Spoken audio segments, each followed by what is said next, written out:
नमस्कार, आप देख रहे हैं देश रोजाना। मैं हूं बेनजीर हाशमी। चलिए सबसे पहले नजर डालते हैं आज की देश विदेश की कुछ बड़ी सुर्खियों पर। उत्तर प्रदेश के चंदौली में हुआ भीषण सड़क हादसा। खड़े ट्रक से टकराई बेकाबू कार, 3 की मौत, 4 हुए गंभीर रूप से घायल। बहरीन के संसद में उठा अतीक और अशरफ हत्याकांड का मामला। भारत के खिलाफ बहरीन की संसद में दिया गया बड़ा बयान। कहा, भारत में जो भी मुसलमानों के साथ हो रहा है वह अस्वीकार्य है। साथ ही कहा, मुसलमानों के साथ हो रहे खून खराबे को रोकने के लिए फैसले लेने होंगे। बयान का वीडियो हो रहा है वायरल। अतीक अशरफ के वकील खान सौलत हनीफ को भी बनाया गया आरोपी, पुलिस ने लगाए आरोप। कर्नाटक विधानसभा के लिए 3632 उम्मीदवारों ने दाखिल किया 5102 नामांकन पत्र। आज होगी जांच। ट्विटर से हटाए गए ब्लू टिक। सलमान, शाहरुख और विराट कोहली जैसे कई सेलिब्रिटीज के ट्विटर अकाउंट से भी हटा ब्लू टिक। नेताओं सहित कई हस्तियों के अकाउंट नहीं रहे अब वेरीफाइड।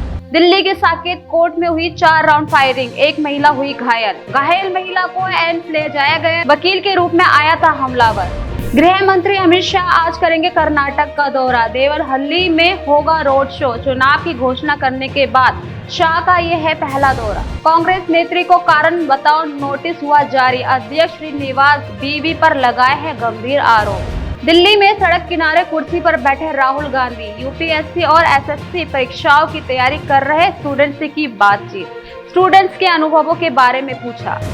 सिविल सर्विस डे पर विज्ञान भवन जाएंगे पीएम मोदी। एआईएस अधिकारियों को करेंगे संबोधित। अच्छा काम करने वाले अफसरों को देंगे अवार्ड। पुणे उद्धव गुट के राज्यसभा सांसद संजय राउत के करीबी सहयोगी पर हुई एफआईआर। देश में अलविदा जुम्मे की नमाज अदा हुई। चप्पे चप्पे पर लगाया गया था पुलिस का पहरा। कल मनाई जाएगी ईद। पाकिस्तान के विदेश मंत्री बिलावल भुट्टो की 4 मई को आएंगे भारत, करेंगे दिल्ली का दौरा। एससीओ मीटिंग में होंगे शामिल। रूस ने अपने ही शहर में गिराया बम। सुखोई 34 फाइटर जेट हुआ मिसफायर। सड़क पर बना 65 फीट का गड्ढा के बिल्डिंग पर पहुंचा भारी नुकसान। दुनिया के सबसे ताकतवर रॉकेट लिफ्ट ऑफ के 4 मिनट बाद गल्फ ऑफ मैक्सिको के 30 किलोमीटर पर हुआ। एक्सपोर्ट स्टेनलेस स्टील से बने स्टारशिप को दुनिया के दूसरे सबसे बड़े अमीर कारोबारी एलन मस्क की कंपनी ने बनाया था। भारत की आबादी पर चीन बोला, संख्या नहीं क्वालिटी जरूरी है। चीन विदेश मंत्रालय ने कहा, हमारे 90 करोड़ लोग कामकाजी है और इनमें टैलेंट भी है। युद्ध के लिए यूक्रेन को समय पर हथियार नहीं दे पा रहा है अमेरिका। यूएस की कंपनियों को रॉकेट मोटर बनाने में हो रही है परेशानियां। 17,000 करोड़ का हुआ है कॉन्ट्रैक्ट। तो ये थी देश दुनिया की कुछ बड़ी सुर्खियां। अब बात करेंगे हरियाणा की कुछ खास खबरों की।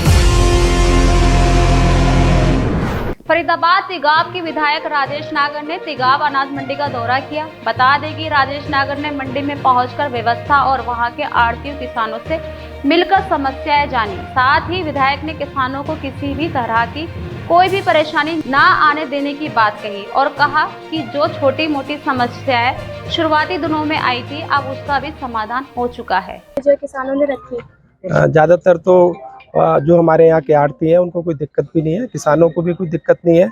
और अब 2-3 समस्या थी कि एक बिजली की थोड़ा कि भाई तार कुछ नीचे हो रहे हैं, उसके लिए हमने एक्शन बिजली बोर्ड से, एससी बिजली बोर्ड से पार्किंग की दिक्कत थी, उसके लिए भी हमारे जो पुलिस के अधिकारी यहाँ आए हुए हैं उनको बता दिया गया कि भाई पार्किंग की कोई दिक्कत ना आए, जाम ना लगे। और ये 2-3 समस्या थी वो दूर कर दी गई। इन समस्याओं में से मेन समस्या कौन सी थी जिस पे आप फोकस करना चाहेंगे, ध्यान देना चाहेंगे? वो पार्किंग की थी कि भाई जब यहाँ गाड़ियाँ आती हैं तो कुछ थोड़ा उस समय जाम लग जाता है और उसकी वजह से दिक्कत आती है लोकल लोगों को भी और दुकानदारों को। उसके लिए बोला है कि भाई ये यहाँ पर नो पार्किंग जोन बना दिया है जब अनाज मंडी का काम चालू हो। विधायक जी, उठान को लेकर के समस्या भी बताइए। नहीं, ऐसी कोई समस्या नहीं आई है। उठान नहीं हो पा रही? नहीं हो रहा है। पूरी नहीं है। नहीं, गाड़ी हो गई है, गाड़ी पूरी हो गई है, कोई ऐसी कोई दिक्कत नहीं है। फरीदाबाद में आवारा पशुओं का आतंक लगातार बढ़ता जा रहा है। वहीं नगर निगम प्रशासन की लापरवाही के कारण आए दिन आवारा पशु किसी न किसी व्यक्ति को अपना शिकार बना लेते हैं। बता दें कि मामला फरीदाबाद का है, जहां एक आवारा पशु ने महिला को टक्कर मार दी, जिससे महिला बुरी तरह घायल हो गई। और तो और फरीदाबाद की सड़कों के बीच आवारा पशु कहीं भी बैठ जाते हैं, सड़कों पर झुंड बनाकर घूमते रहते हैं, वहां से निकलने वाले लोगों को अपना शिकार बना लेते हैं, जिससे दिन भर में न जाने कितने हादसे होते हैं।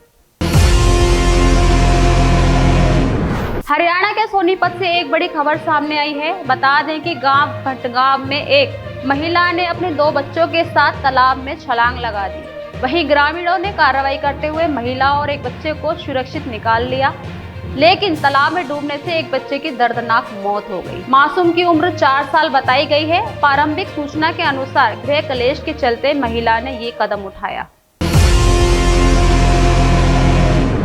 फरीदाबाद बल्लभगढ़ के नगर निगम ने अब बल्क वेस्ट यानी ज्यादा कूड़ा फैलाने वालों पर शिकंजा कसना शुरू कर दिया है। आपको बता दें कि बृहस्पतिवार को बल्लभगढ़ स्थित 3 सोसाइटियों पर जुर्माना किया गया है। वहीं तीनों सोसाइटियों द्वारा कंपोस्टिंग यूनिट लगाकर गीले कूड़े का निपटान अपने स्तर पर नहीं करने पर 75,000 रुपए का जुर्माना भी लगाया। फरीदाबाद बल्लभगढ़ किसानों की माने तो अब गेहूं में नमी की मात्रा अधिक नहीं है और इसी के कारण प्रतिदिन गेहूं की आवक में बढ़ोतरी हो रही है। दरअसल इसका उठान साथ के साथ होता रहा तो एजेंसियों द्वारा उठान कर अनाज समय से गोदामों में पहुंचेगा। वहीं इसके बाद किसानों को उनकी गेहूं की पेमेंट भी 72 घंटे के अंदर हो सकेगी। लेकिन बता दें कि किसानों के पास 72 घंटे के अंदर पैसे ना आने से किसान बेहद परेशान है। किसानों का कहना है कि सरकार झूठे वादे करती है 72 घंटे के अंदर पैसे देने के वादों पर भी, लेकिन अभी पैसा नहीं आया है। मेरा नाम गिरीश मिश्रा है जी, फूड एंड सप्लाईज। पेमेंट जी लिफ्टिंग पे है। 80,000 कट्टे के लगभग खरीद है मेरी और 40,000 के कट्टे करीब मैंने लिफ्टिंग कर दी है। तो फूड एंड सप्लाई की DFSC की जितनी परचेज है यहाँ, आप ये मान सकते हैं कि उसका 50% पेमेंट आज शाम तक हो जाएगी। ऐसा है जी, पहले 1 तारीख से 13 तारीख तक तो परचेज हुई नहीं और मंडी में आवक रुकी नहीं थी। मंडी में लगातार गेहूँ आ ही रहा था। तो देखा जाए तो परचेज शुरू हुए अभी केवल 1 हफ्ता ही हुआ है। 13 को शुरू हुई थी, अभी 20 तारीख हुई है और 50% हम उठा भी चुके हैं जितनी मेरी परचेज है। और 1 हफ्ते के अंदर अंदर मैं 90% तक लिफ्टिंग कर दूँगा। तो हमारी तरफ से तो पूरी कोशिश है जी। क्या नाम आपका? गिरिराज सिंह। गिरिराज जी, 72 घंटे के अंदर जो सरकार है पेमेंट कर देती है। हाँ जी। कितना समय हो गया जो पेमेंट नहीं हो पाई? 10 दिन हो गई। 10 दिन हो गए। क्या जो मार्केट कमेटी सेक्रेटरी है वो क्या कहते हैं? आड़त ये कहते हैं कि पैसा जब 20 दिन आओगे तो हम कहाँ से देंगे? मिलते तो वही है मार्केट कमेटी, हमें कौन मिलने देगा वहाँ जी? हमें तो कोई मिलने नहीं दे। तो ये थी अभी तक की कुछ खास खबरें। कल फिर होगी मुलाकात ऐसे ही कुछ खास खबरों के साथ। देखते रहिए देश रोजाना। नमस्कार। हमारे साथ जुड़े रहने के लिए देखते रहिए देश रोजाना का YouTube चैनल सब्सक्राइब कीजिए। साथ ही देश रोजाना की खबरें सबसे पहले देखने के लिए प्रेस कीजिए बेल आइकन।